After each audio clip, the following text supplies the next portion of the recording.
New on CuriosityStream. How do you connect a 16th century potato to limitless energy production? Could Napoleon's toothpick have a direct link to a machine that predicts the future? And how can a 1700s conch shell chart a course to humans connecting their brains to the internet? James Burke's visionary series Connections returns for a new generation. Experience all new Connections. With monthly, annual, and bundled plans, find the one that works for you at curiositystream.com. My brother-in-law died suddenly, and now my sister and her kids have to sell their home. That's why I told my husband we could not put off getting life insurance any longer. An agent offered us a 10-year, $500,000 policy for nearly $50 a month. Then we called SelectQuote. SelectQuote found us identical coverage for only $19 a month, a savings of $369 a year. Whether you need a $500,000 policy or a $5 million policy, SelectQuote could save you more than 50% on term life insurance. For your free quote, go to SelectQuote.com. SelectQuote.com. That's SelectQuote.com. SelectQuote. We shop, you save. Full details on example policies at SelectQuote.com/commercials. Welcome to Pretty Lies and Alibis. Let's seek the truth and travel the long road to justice together.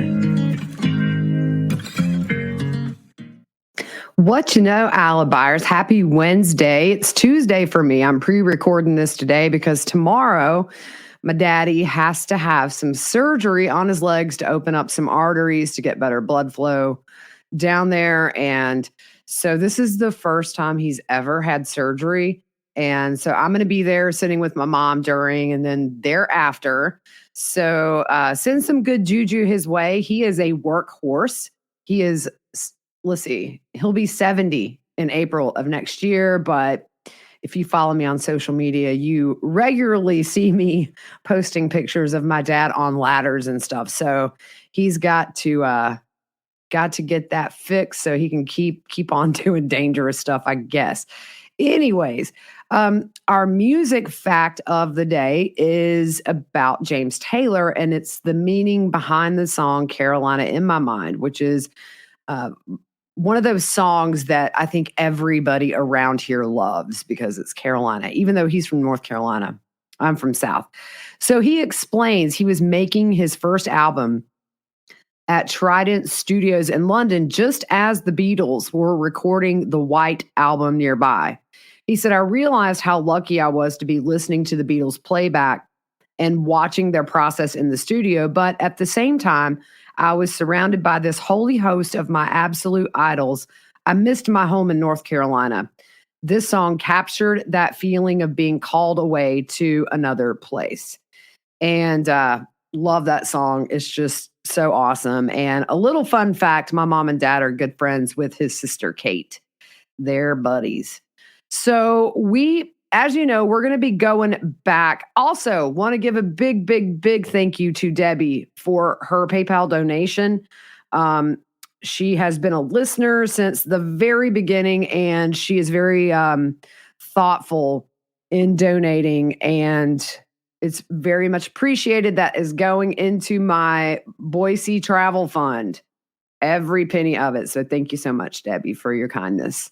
All right, so we are going to move back and cover a few little text messages that I did not put in when I should have. And yeah, there's so much stuff, guys, and I'm coming across things that I need to go back and clarify. But this text starts on November 25th, 2019. At this point, Lori and Chad have been married. And they are, I think at this point, they're in Rexburg and getting ready to go to California in a few days to be with Chad's family at Knott's Berry Farm. So the message from Zulema says, I'm ready for my handsome prince to come see me. So I'm working all my hours before he gets here. Handsome prince, I think, is Alex. Then Lori texts her back. He will be there soon. He looks like he's getting younger every day, too. Did he read you his patriarchal blessing he got yesterday? So powerful. And Zulema said, he's going to share it with me, he said. So Lori says, that's good. I'm excited for you both to join powers. So you see here, a lot of people were wondering, was this kind of like an arranged marriage? It was pushed by Lori and Chad from what I gather. And then Zulema says to Lori in this last bit, I'll share mine with him. And it says, with him, even he gets here. It's in Spanish. So they're talking about that stuff. And then there were some texts between Zulema and Chad that I did not read out. So she's asking Chad on November the 30th, 2019. Don't forget about our vibrations, please. So Chad is telling the vibrations they have. Zulema is at 2,117. Al is at 1,119. Moving right along, Chad says. I forget what number it is you can portal. Then Zulema says, thank you. Could you find out who Ian, now we know as Pulowski, is and how he's connected to us? Then she said, and then Chad says, so beautiful. This moves into December 1st, 2019. So I don't know if maybe she sent an image. And then Zulema says, do you think they left any listening devices or traps in Melanie's house in Rexburg? Chad says, yes, it's very likely. And Zulema says, Mel and Ian are being attacked with opposition from his ex. Is it possible for you to find out who Ian is? So that kind of tells you that Ian's still very new to this group and Zulema's a little worried. So we're going to move back to December 4th of 2001. And if you guys remember, there was some podcasts that they did the night JJ was last seen alive. And so these were recorded on September 22nd, 2019. If you remember, they last saw JJ, or Lori last texted Gibb about 8:30 saying that JJ had woken up. She was going to get him back to sleep. We know from her testimony that Alex came in. JJ was asleep on his shoulder. He carried JJ up to Lori's room. And as far as Gibb knew, she never saw JJ come back out with Alex.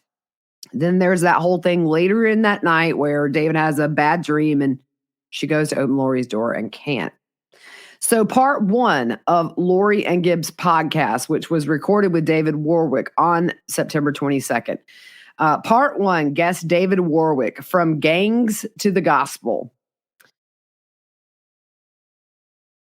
The description is, special guest David Warwick joins our Arizona Feel the Fire gal Melanie to discuss his spiritual development since he was a young man. Why would a young lady help challenge his ideas about religion, God, truth? How can we better learn from heavenly influences available to us all? How did David's friends react when he announced with his hippie hair that he was going to serve a full-time mission? Enjoy part one of 3 parts. What brought David out to Utah from Indiana? And was he happy about it? So so this says From Gangs to the Gospel. Look, call me naive, but David Warwick does not scream ganger to me. I don't know.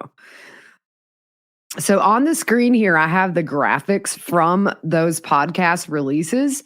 They're not available online from what I can find. I may go on the Wayback Machine and see if anything was archived. If they are, I'm going to grab them and play them for you guys. But as of right now, I've had no luck. So December 6th, part 2 of the podcast is released. Feel the Fire, Game Changer. What did David do for 3 weeks that changed his life as a young man? Did it get him answers he was seeking? Why was he confused? What can we all do when we are confused to get the clarity we each need? David gets raw and real in this episode about how to overcome the manner of the flesh and why he has sought to do what it takes to get answers he hoped for and perhaps some he didn't. And so The same day, which is December the 6th, they serve a search warrant on JJ's school in Arizona. And this is by Chandler Police Department. The warrant states there is probable cause to believe there is property/persons connected to a conspiracy to commit homicide first degree, and that offense occurred on July 11th, 2019. The records to be turned over include identifying information, family information, medical condition information, prescribed medications, time of attendance, documented contact with family, and any forwarding info to new schools.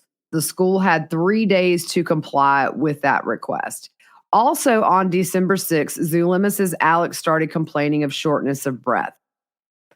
So December 7th, Gibb is interviewed by Detective Hermosillo and Detective Hope. Gibb is interviewed by Detective Hermosillo. Detective Hope interviews the principal at JJ's school in Idaho. Now, reminder, the 7th is the day that Alex drove across the border to get, cheap prescription medicine. So December 8th, the last episode in the podcast series with David Warwick is published. Feel the Fire, confronting persecutors, refinement, and feeling the fire. Who was chasing David Warwick when he was a young man? Who was with him, and what stopped them in their tracks? How did they both get the same impression at the same time? And how did that help them learn something they would never forget? Continue with David on a spiritual journey, finding liberty in the power of the gospel of Jesus Christ as it applies in daily life experiences. So they recorded apparently all 3 of these episodes that night. If you remember, they say it went from around 9 to midnight. So December 8th, Kay Woodcock emails Detective Moffat at Chandler. And it says, tomorrow morning, we're calling a child welfare check to Arizona and Idaho Children's Services to poise ourselves to get JJ without issue once found. I'm assuming this will cause no issue for investigations, but we really don't care about all that. All we care about is that we must get our boy back, and you have to find him quickly. It says, Nate, I will give them your contact information. I will give them brief explanation and direct them to you for further clarification. This breaks my heart, y'all. I bought JJ some super cool glow-in-the-dark pajamas tonight. We want him wearing them by Christmas here with us. I pray this can happen. Call if you need. I'll call them mid-morning in case you need to talk to me first. Thanks, Nate. We appreciate all you're doing. The next day, Detective Moffat responds to Kay and says her doing that would not interfere at all with their investigation. So December 8th, now at Chad's preliminary hearing, which was in 2020, Melanie Gibb testified that on the 7th or 8th of December of 2019, she called Detective Pillar and informed him about the phone calls from Lori and Chad the day of the welfare check. And she also said she had recorded a phone conversation that lasted 20 minutes or so with both Lori and Chad. And also at that preliminary, she testified under cross-exam that one of the reasons she recorded the call was to show her innocence. So Gibb agreed with Chad's attorney, John Pryor, at that hearing that Lori wouldn't share information with Alex or Gibb, even though they both were very close to her, and said that Lori is persuasive, dynamic, and convincing. And Gibb said, she said if she wouldn't share info with Alex and her, then probably wouldn't share it with anyone. So you see here already a little sneak peek. Maybe at part of Chad's defense is going to be John Pryor saying, well, she's conniving, she's persuasive, and she's dynamic. It's going to be kind of a tit for tat between the two of them. So the call is over 20 minutes. I will link that in the description on YouTube and the actual podcast. I'm not going to read it all out. It would take me literally probably longer than 20 minutes because it's just me. But there are some things in here that are relevant to the timeline. So I picked those out and we're going to go through those. So the call starts out with Chad answering, Hello, sweet Melanie, in his Hannibal Lecter voice. Melanie says, hi, Chad. Hi, Lori. How are? And Chad says, hold on. Let me see. Let's put it on speaker. Lori says, we're a mess with phones. Ha ha ha. Chad says, all right. And Gibb says, hello. How are you guys? Lori says, we're okay. How are you doing, babe? Gibb says, I'm doing pretty good, thanks. I was just wondering, where are you guys? Chad says, we're just hanging out. Gibb says, hanging out. Are you in Idaho? Lori says, no. Chad says, we're nowhere near Idaho. And he laughs. I put in parentheses every time they laugh. Melanie Gibb says, oh, okay. Just wanted to ask you a question if you don't mind, Lori. Lori says, yes, of course, honey. Gibb says, I want to know, you remember when we talked about JJ going to Kay's house and you told me they went there and now he's not there? I was wondering what happened. So Lori said, well, I had to move in somewhere else because of her actions. So, and I think Gibb cuts her off and says, was she doing something like, was she trying to come get him or something like trying to kidnap him? Lori says, well, she said that multiple times before, but Gibb says, okay, well, when I asked Chad the other day, I was like, hey, where's JJ? And he said, for my security, he did not want me to know. So is there a reason I should be in danger to know where he is? Lori says, no, it's nobody. It's his danger. It's danger that there's people after me. Chad said, if you knew it puts you in danger. Lori said, well, just in a bad position. And Chad says, yeah, a bad position. He's like a parrot. He just echoes her. Lori said, everybody, if they don't know anything, then they don't have to say they know. Gibb said, right, so you're just worried. Lori said, just keep him protected. And Chad says, and keep you protected. Lori says, and keep everybody else protected. Gibb said, I appreciate that. Well, I was wondering why you told the police he was with me. Lori said, I just needed to have somebody so I wouldn't have to tell them where he really was if they were going to tell Kay where he is. Gibb said, okay, so is it, you think it's like your family or, like your family or dad or, or those people? Lori said, well, not my whole family, but as you know, most of my family is working against me and with her, basically. May I just add, if you watch the preliminary hearing, they put the camera on Kay and Larry both, and there are so many times they're wearing masks, and you just see Kay like roll her eyes like, oh my gosh. And Larry too, they just shake their head. So Gibb says, yeah, and then she pauses, and then she said, is JJ safe? Lori said, he is safe and happy. Gibb said, okay, well, that's good to hear. Are you afraid of anything? Like, are you afraid to tell me that you're just afraid that that I could be in danger? Like I don't like if I know, like, how could that hurt me? I don't understand how that could hurt me if I knew where he was. By the way, guys, I'm not saying like and I'm literally reading what they said. They stumbled a bit, especially Gibb. So Lori said, well, I'm just not telling anybody so that nobody has to say where he is or get questioned to where he is so I can keep him as safe as possible. Gibb says, yeah, okay, I hope that he's okay. I hope you guys are okay. I did have a question. I asked Alex at one point, your brother, if I wanted to know, like where he was, and he said, I did not want to know, and that he could not be found, meaning JJ. So what does that mean?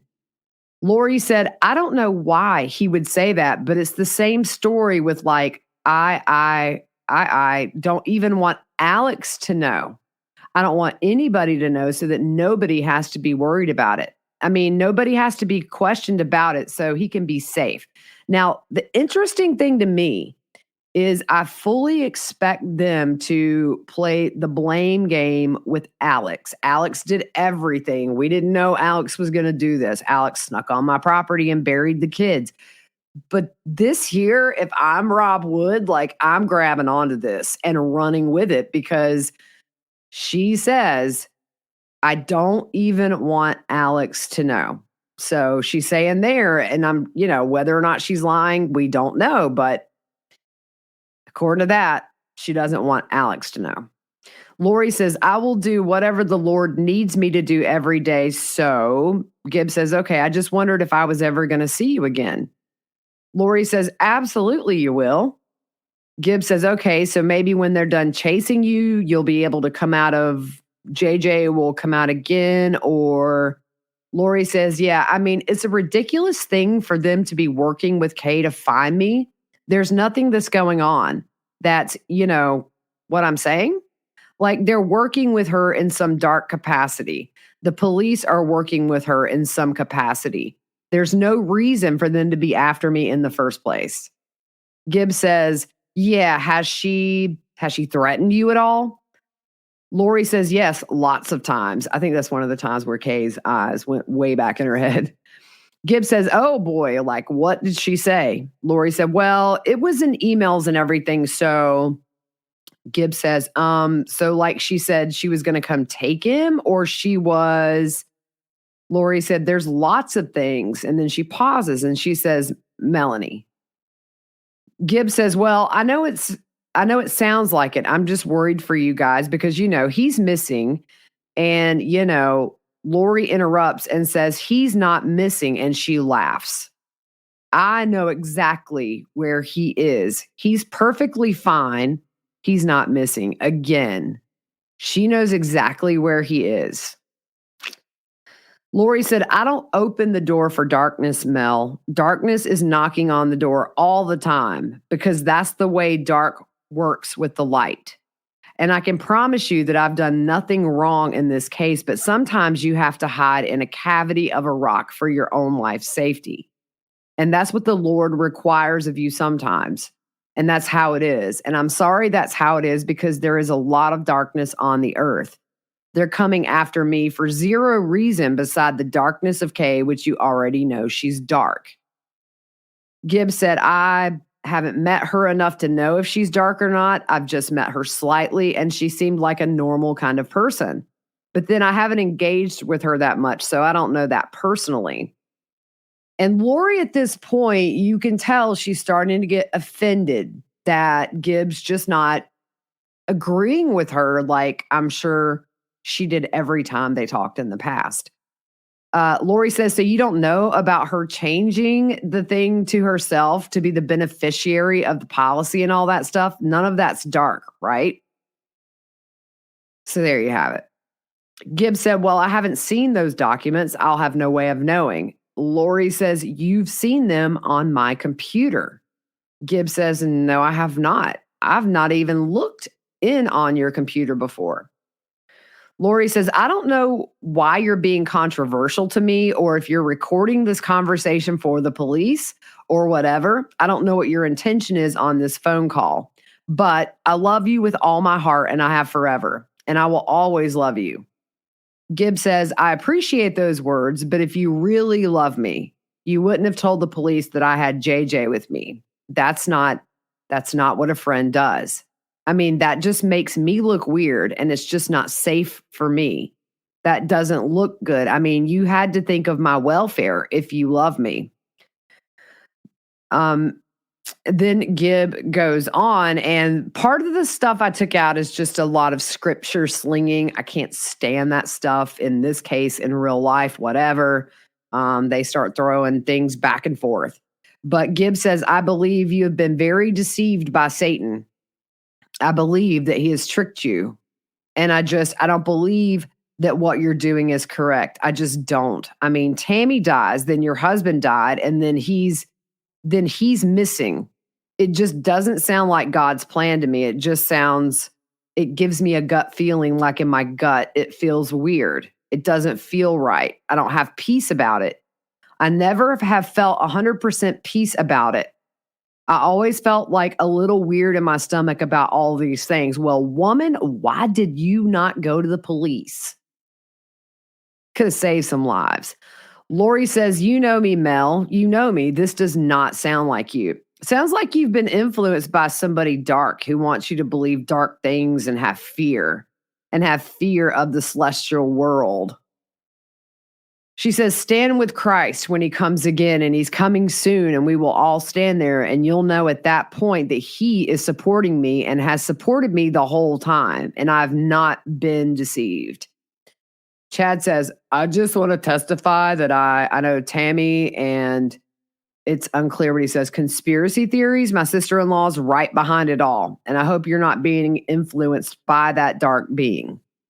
I know her. She's coming up with the same type of theories, and it's just not true. My own children were there, and they testified that Tammy had been getting weaker and sick, and I begged her to go to the doctor. Her heart was failing her. She was physically falling apart and needed the doctor, and she just passed away. That's how it happened. My son Garth was right there with me the whole time. My kids were at the house within 20 minutes of her passing. There were 2 coroners. They checked her out right there on the bed. All these conspiracy theories just make me sick to my stomach.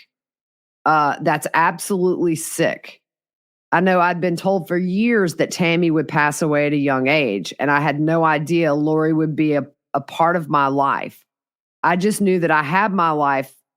My life had 2 segments, and I know Tammy's on a special mission, and she's with my kids. She's visited them. There's so much, Melanie, you just have to have faith.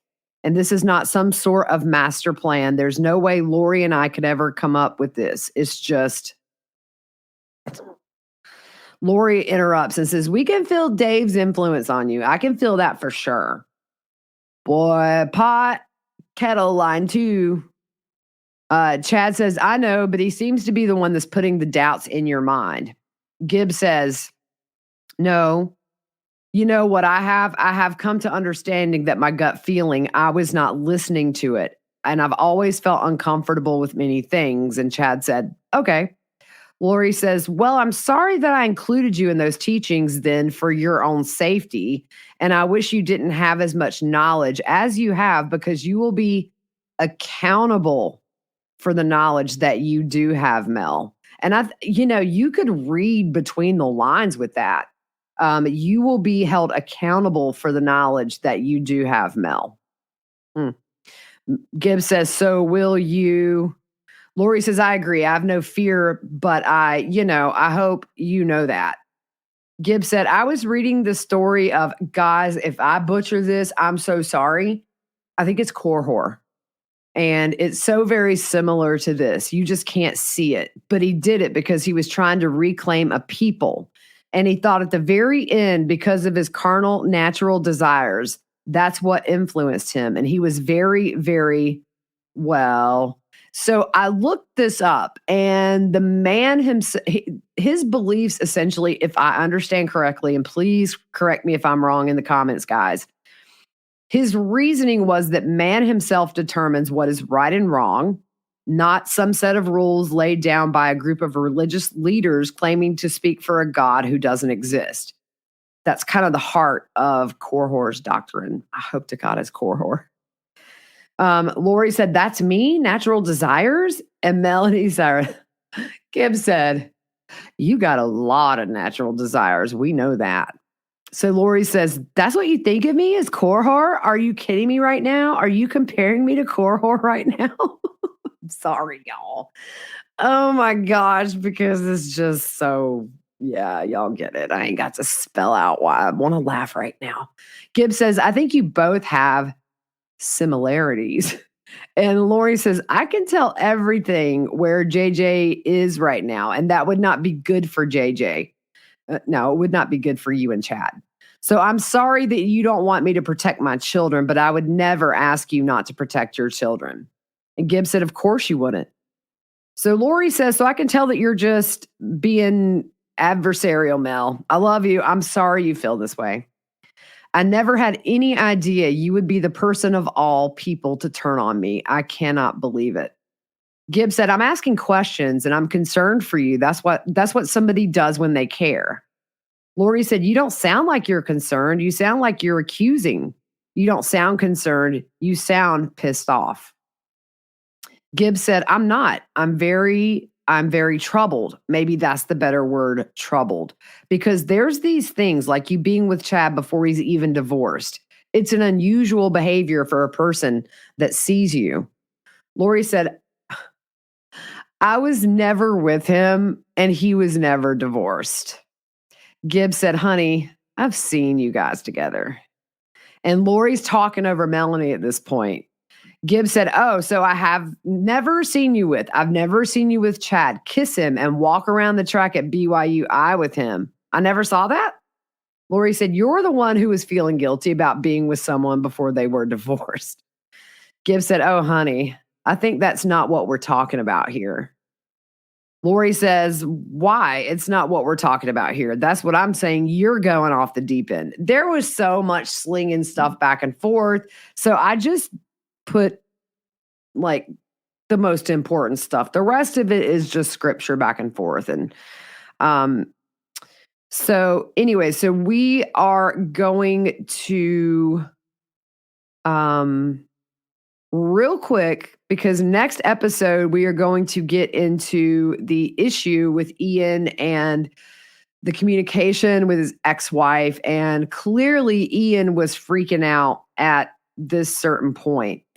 So before we do that, we will just say that Ian and Melanie's gave an interview to 12 News, and he explained what happened leading up to him working with the FBI and wearing a wire. This interview was a month before the bodies were found on Chad's property. So that's where we're going to pick up tomorrow. We're going to give the reasoning he said in hindsight. Then we're going to walk it back to the actual time where the first text message to his wife, Natalie, was sent. As we know, they go to the police, to the FBI. They're freaked out.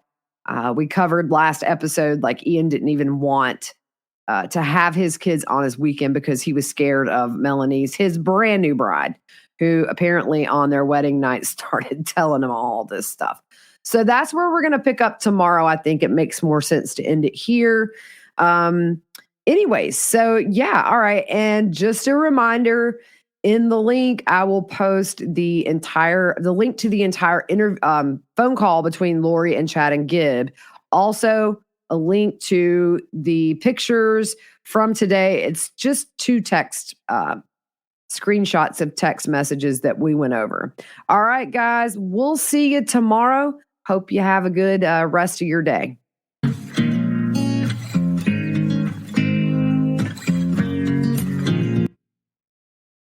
With no fees or minimums and no overdraft fees, banking with Capital One is the easiest decision in the history of decisions. Even easier than choosing to keep the Grinch away from the toy drive. Who's going to deliver the toys to the kids?